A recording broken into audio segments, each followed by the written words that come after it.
Unraveling Canadian Politics. Writing, the Idioms.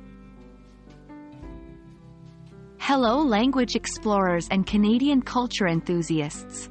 Today, we're diving deep into the Canadian English idiomatic expressions associated with politics and government.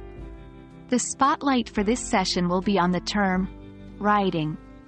Don't worry if this sounds strange to you right now. By the end of this video, you'll be quite familiar with this term.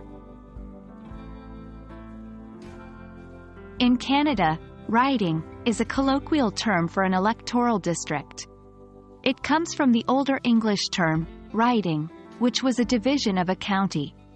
In the context of Canadian politics, the country is divided into over 300 ridings, each of which elects one representative to the House of Commons. Example usage: I live in the downtown Toronto riding. Our local MP is quite popular in our riding. Understanding an idiom is half the battle. Using it appropriately in conversations is what completes your learning. Let's look at how you can incorporate writing into your everyday speech or writing. Here are a couple of examples. 1. Who is the riding representative for Vancouver East? 2.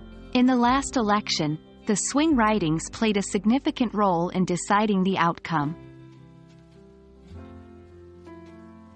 Understanding writing helps us appreciate the Canadian political system's nuances and cultural aspects.